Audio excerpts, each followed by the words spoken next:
대통령 탄핵 외치자 발끈한 그들. 어제 저희가요, 현직 부장판사가 SNS에 대통령 하야를 언급해서 논란이라는 소식 전해드렸었습니다. 그런데 오늘은 제1야당의 원내대표가 한 라디오 방송에 출연해서 문재인 대통령 탄핵을 언급했습니다.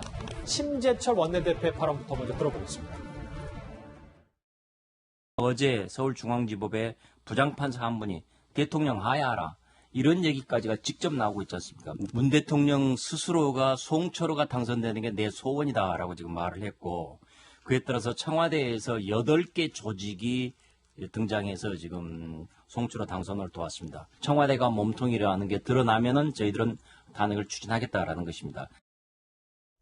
물론 가정을 했어요. 이제 선거개혁 관련해서 청와대가 정말 윗선이라고 하면 탄핵을 추진하겠다. 그런데 김태현 변호사, 이게 좀 제일 야당의 대표인데, 원내대표인데 실효성이 있는 건지는 모르겠습니다. 글쎄, 근데 그거는 좀 여러 가지 큰 산을 넘어야죠. 첫째는, 그러니까 심재철 원내대표가 얘기하는 문재인 대통령에 대한 탄핵이 추진이 되려면 두 가지 산을 하나 넣어봐야 돼요. 첫째는 지금 울산시장 선거 개입 사건의 공소장에는 대통령의 관련성은 일단 그 공소장에서는 보이지는 않거든요.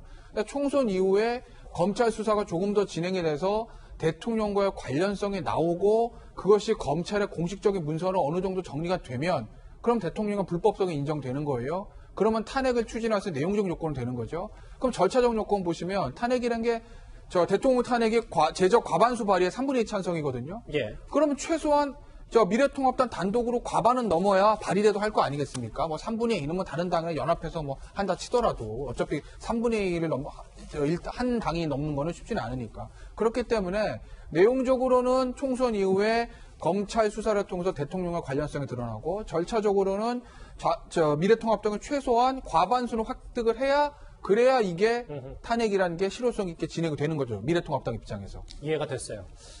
그런데 이런 제1야당 원내대표 발언에 결국 오늘 고민정 전 청와대 대변인을 포함한 대통령의 최측근들이 기자회견을 자청했습니다. 16년 전 노무현을 대통령으로 인정할 수 없다며 탄핵을 도모한 이들의 후예들은 다시금 그 역사를 반복하려 하고 있습니다. 심재철 원내대표는 대통령 탄핵을 추진할 거라 거듭 밝혔고 기정사실화했습니다. 3년 전 탄핵당한 국정농단 세력들에 경고합니다.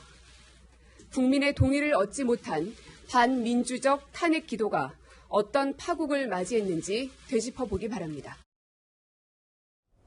물론 심재철 원내대표가 탄핵 얘기를 오늘만 한 건 아닙니다만 기다렸다는 듯이 고 전 대변인과 윤건현 전 실장이 오늘 이렇게 공개 경고를 했는데, 조수진 부장, 내용들을 좀 저희가 어떻게 평가를 해야 될까요? 네, 우선 심재철 미래통합당 원내대표 같은 경우에는 청와대가 몸통이라는 게 드러난다면 이라는 전제를 붙였습니다. 예. 그러나 전제를 붙이더라도 탄핵이라는 말을 함부로 꺼내서는 안 됩니다.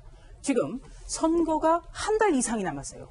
굉장히 긴 시간이 남은 겁니다. 정치라는 거는 머리 드는 순간 망하는 거예요. 아하. 네, 그리고 2004년 노무현 대통령의 탄핵안이 상정돼서 어떤 일을 겪었습니까?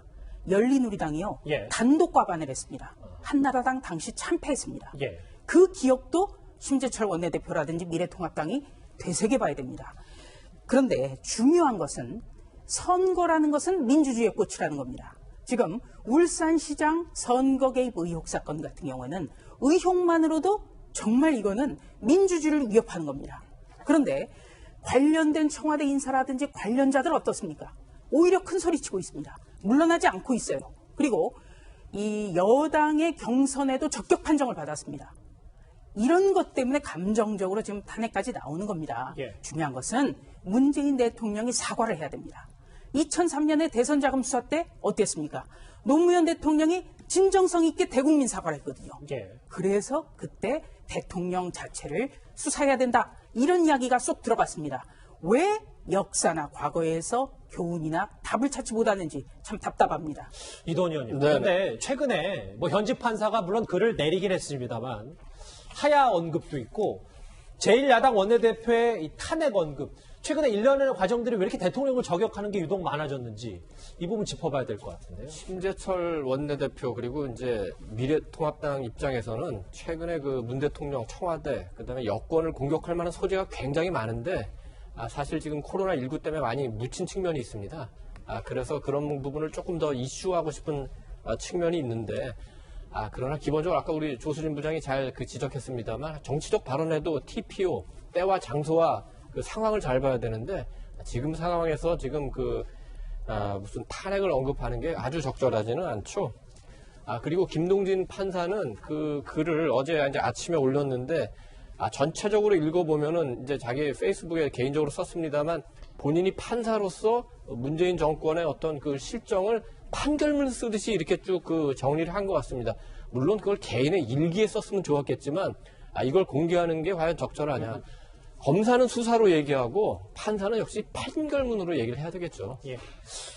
대통령의 탄핵을 외친 미래통합당의 원내대표 얘기, 여러 논란 얘기 차분하게 한번 짚어봤습니다.